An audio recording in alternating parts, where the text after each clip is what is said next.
दोस्तों, अगर हम इतिहास के पन्ने पलट कर देखें तो आज तक बहुत सारी इमरजेंसी लैंडिंग्स पानी में की गई हैं और उन सभी वाटर लैंडिंग्स में से सबसे सटीक लैंडिंग कोई कर पाया है तो वो है फ्लाइट 1549 यूएस एयरवेज। ये उड़ान के महज 3 मिनट्स बाद ही पंछियों के एक झुंड से टकरा गया और दोनों के दोनों इंजन बंद पड़ गया, लेकिन इसे फिर भी सेफली पानी में लैंड करा दिया गया। इस प्लेन के साथ कब, क्या और कैसे हुआ था और ये भी समझने की कोशिश करेंगे कि इस इम्पॉसिबल वाटर लैंडिंग को पायलट ने पॉसिबल कैसे करवा दिया। तो चलिए शुरू करते हैं। लगार्डिया एयरपोर्ट, न्यूयॉर्क। दिन 15 जनवरी 2009। समय 3:24। मौसम बिल्कुल ही साफ था। 3:24 यूएस एयरवेज ने एयरपोर्ट से उड़ान भरा। प्लेन में बैठे सभी 150 पैसेंजर्स और 5 क्रू मेंबर्स मौसम का आनंद लेते हुए वॉशिंगटन की तरफ जा रहे थे। पर किसे पता था कि इस प्लेन के साथ इतने सुहाने मौसम में एक हादसा होने वाला था। प्लेन वॉशिंगटन की तरफ नहीं बल्कि एक अनजाने खतरे की तरफ जा रहा था। उड़ान के महज 3 मिनट बाद ही पायलट्स को एक पक्षियों का झुंड दिखाई दिया और जेट इंजन के तेज सक्शन की वजह से सारे के सारे पंछी इंजन में घुसते चले गए।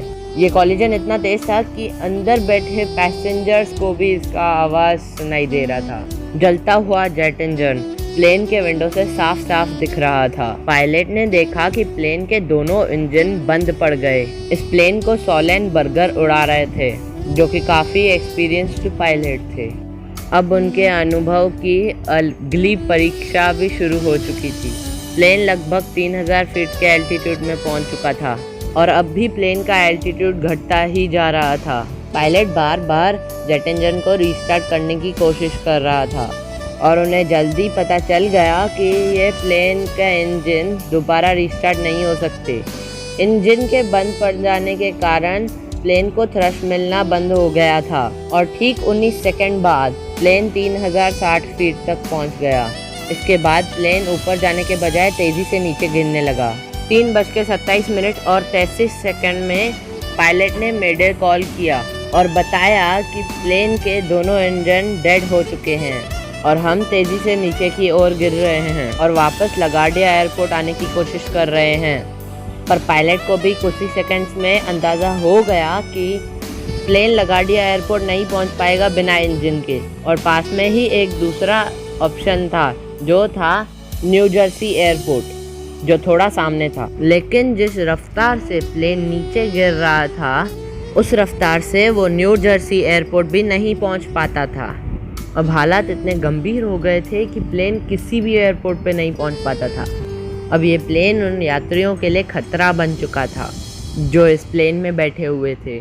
इसके अलावा ये प्लेन और भी सैकड़ों लोगों की जानें ले सकता था, क्योंकि अब ये प्लेन किसी भी घर या बिल्डिंग से टकराने वाला था।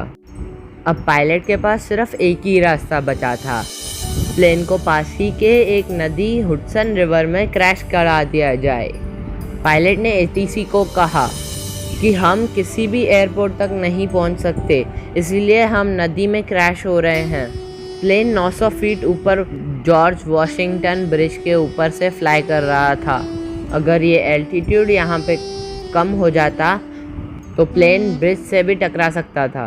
3:31 में 230 किलोमीटर पर आवर की स्पीड से प्लेन पानी में लैंड कर गया। लैंडिंग बहुत ही स्मूथ था, जिसके वजह से प्लेन बैलेंस में ही रहा। अगर ये पानी में बाउंस करता तो प्लेन का एंगल बिगड़ जाता और शायद इसके टुकड़े टुकड़े हो जाते। प्लेन फिसलता हुआ आगे की दौड़ गया और फाइनली रुक गया। पर समस्या यहीं पर ख़त्म नहीं हुई थी। अब प्रॉब्लम ये था कि सभी यात्रियों को बाहर कैसे निकाला जाए। प्लेन में लगातार किसी होल से पानी भरने लगा था। पैसेंजर्स को जल्दी से जल्दी एग्जिट डोर से बाहर निकाला गया, क्योंकि प्लेन में भरता हुआ पानी किसी भी वक्त 50% डुबो सकता था प्लेन को। और अगर एग्जिट डोर तक पानी पहुंच जाए तो प्लेन के अंदर पानी बहुत तेज़ी से बढ़ने लगेगा। पर यह एक्सीडेंट सिटी के बीचों बीच हुआ था। यहाँ पहले से ही रेस्क्यू टीम मौजूद था, इसीलिए बस कुछ ही मिनट्स में सभी यात्रियों को बचा लिया गया। पर अब भी प्लेन का पायलट प्लेन के अंदर घूम रहे थे। ये कंफर्म करने के लिए कि प्लेन के अंदर कोई पैसेंजर रह तो नहीं गया।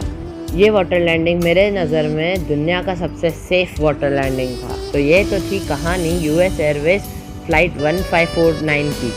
दोस्तों, हर एक प्लेन क्रैश के बाद लोगों के दिमाग में बहुत सारे सवाल उठने लगते हैं।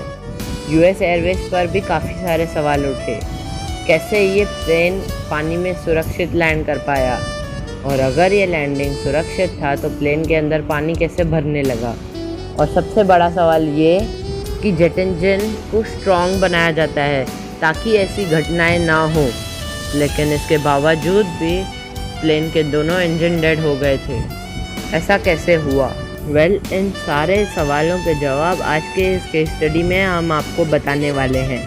तो चलिए शुरू करते हैं। घटना के 2 दिन बाद प्लेन को नदी से निकाल लिया गया और यहीं पर एक सबूत मिला जो बहुत से अनसुलझे सवालों का जवाब देने वाला था। खोजबीन करते वक्त इंजन में बर्ड्स का कुछ सैंपल मिला, जैसे तुरंत ही डीएनए टेस्ट के लिए भेज दिया गया और साथ ही साथ प्लेन का सीवीआर और एफडीआर को डिकोड करने के लिए भेज दिया गया था, यानी कि कॉकपिट वॉइस रिकॉर्डर और flight data recorder. DNA report से ये पता चला जो पंछियों का झुंड प्लेन से टकराया था उनका नाम पता चल गया था, जो थे कनाडा गूस। और इन पंछियों का वज़न दूसरे पंछियों के मुकाबले बहुत भारी होता है। पर क्या इंजन इतना स्ट्रॉन्ग नहीं होता कि वो बर्ड स्ट्राइक को झेल सके? इसका जवाब हमें तब मिला जब इंजन के इन्वेस्टिगेशन के दौरान कुछ ब्रोकन और डैमेज्ड ब्लेड्स मिले और इसने इंजन फेलियर के मुद्दे को सुलझा दिया। इसे अच्छे से समझने के लिए हमें जाना पड़ेगा 2 दिन पहले। उड़ान के 3 मिनट बाद भारी भरकम पंछियों का झुंड कनाडा गूस प्लेन से टकरा गया। प्लेन का इंजन एयर और एयर में उपस्थित सारे पार्टिकल्स को आसानी से इंजन खींच सकता है अपनी ओर, इसीलिए सारे भारी भरकम पंछियों को इंजन के द्वारा सक कर लिया गया। प्लेन की गति और पंछियों की तादाद इतनी अधिक थी कि बैक टू बैक वो इंजन के ब्लेड से टकराते चले गए, जिससे कि इंजन का आउटर ब्लेड डैमेज होता गया और होता ही गया। फाइनली इंजन का आउटर ब्लेड टूट गया। अब यही टूटा हुआ टुकड़ा पूरे इंजन को बर्बाद करने वाला था। पर कैसे? दोस्तों, जैसा कि हम जानते हैं, इंजन के बाहरी फ्लैम ब्लेड्स और स्पिनर को काफ़ी स्ट्रॉन्ग बनाया जाता है ताकि ऐसे पार्टिकल्स और बर्ड्स अंदर इंजन के घुस के इंजन को ख़राब ना कर सकें। पर कहते हैं ना, लोहा ही लोहे को काटता है। अगर किसी तरह ये स्ट्रॉन्ग ब्लेड टूटकर अलग हो जाए, फिर यही ब्लेड का टुकड़ा दूसरे को, फिर दूसरा तीसरे को डैमेज करता जाएगा। और जैसा कि हम जानते हैं, जेट इंजन ढेर सारे फैंस का कॉम्बिनेशन होता है, इसीलिए सारे फैंस और जेट इंजन पूरा का पूरा बर्बाद हो जाएगा। और ऐसा ही कुछ हो रहा था यूएस एयरवेज फ़्लाइट 1549 के जेट इंजन के साथ। इंजन फेलियर होने के बाद प्लेन में इलेक्ट्रिसिटी सप्लाई बंद हो गया था, क्योंकि जेट इंजन ही प्लेन को इलेक्ट्रिसिटी सप्लाई करता है। ऐसे कंडीशन में प्लेन में इलेक्ट्रिसिटी सप्लाई करने के लिए एक और इंजन होता है जो प्लेन के पिछले हिस्से में होता है और उसका नाम होता है APU, auxiliary power unit. Pilot ने तुरंत ही APU को ऑन कर दिया था और इंजन को रिस्टार्ट करने की कोशिश करने लगा। नाउ यहाँ पे एक और सवाल आता है कि अगर इंजन फेल हो गया था तो क्यों पायलट बार बार इंजन को रिस्टार्ट करने की कोशिश कर रहा था? दोस्तों, यहाँ पर कुछ भी हो सकता था। कभी कभी जब एयर फ्लो में थोड़ा सा डिस्टर्बेंस हो जाता है, फॉर एग्जाम्पल इंजन ढेर सारे एयर को सक करके कंप्रेस करता है और फिर एग्जॉस्ट गैस कंप्रेशन के कारण बहुत ही तेज़ी से बाहर निकल जाता है। नाउ यहाँ पे ऐसा हो सकता है कि इंजन के बाहरी हिस्से में पंछियों की बॉडी भर गई हो, जिससे कि एयर का सक्शन ठीक से नहीं हो रहा हो या कम्प्लीटली बंद हो गया हो। ऐसे कंडीशन में इंजन भी बंद हो जाता है, क्योंकि एयर अगर सक नहीं होगा तो वो कंप्रेस भी नहीं होगा और एग्जॉस्ट गैस भी बाहर नहीं आ पाएगा, यानी कि इंजन का पूरा प्रोसेस रुक जाएगा। और ऐसा इतिहास में पहले भी हो चुका है और वो ब्रिटिश एयरवेज फ्लाइट 9 के साथ हुआ था। अगर आपको कोई भी डाउट हो इंजन के मैकेनिज़्म पे या वर्किंग प्रोसेस पे तो आप प्लीज़ मुझे कमेंट में लिखिएगा, मैं उसके ऊपर वीडियो बनाने की कोशिश करूँगा। बात करें यूएस एयरवेज की तो उसका दोनों इंजन डेड हो चुका था, इसीलिए उसे दोबारा रीस्टार्ट करना इम्पॉसिबल था। फाइनली पायलट ने प्लेन को नदी में लैंड कराने का डिसीजन लिया। दोस्तों, पायलट को वाटर लैंडिंग के लिए खास तरह की ट्रेनिंग दी जाती है और अगर इसके ऊपर आपको कोई भी वीडियो चाहिए तो प्लीज़ कमेंट में लिखिए, मैं उसके ऊपर वीडियो बनाने की कोशिश करूँगा। और यूएस एयरवेज के साथ ये एडवांटेज था कि वो एक एयरबस का प्लेन था। और अगर आपको इसके ऊपर वीडियो चाहिए कि विच प्लेन इज़ सेफ, एयरबस और बोइंग, तो मैं इसके बारे में वीडियो बनाने वाला हूँ।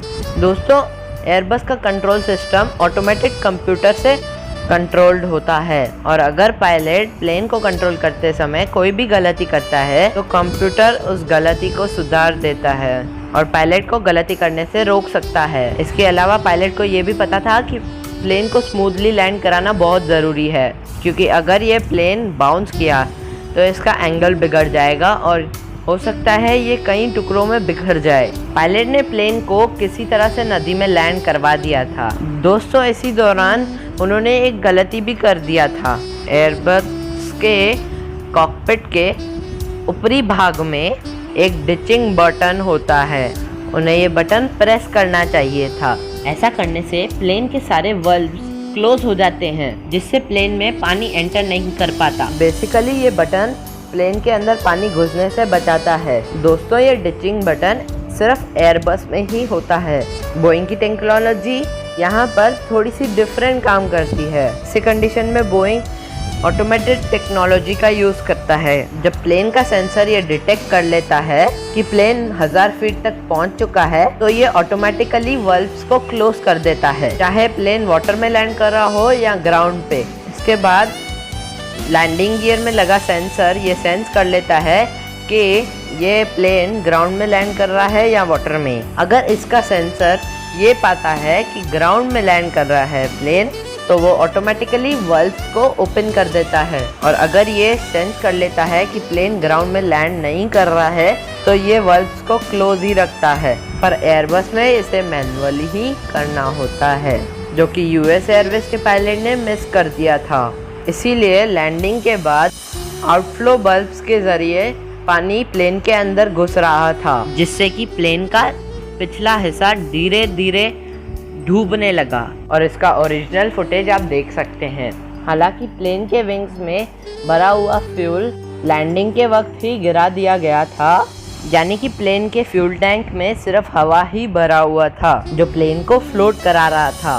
रेस्क्यू टीम ने कुछ ही मिनट्स में सारे पैसेंजर्स को प्लेन से निकाल दिया था। और आज के लिए बस इतना ही। And please like, share, comment and subscribe. और अगर आपको कुछ समझ में नहीं आया तो प्लीज़ कमेंट में लिखिए, उसके ऊपर मैं वीडियो बनाने की कोशिश ज़रूर करूँगा।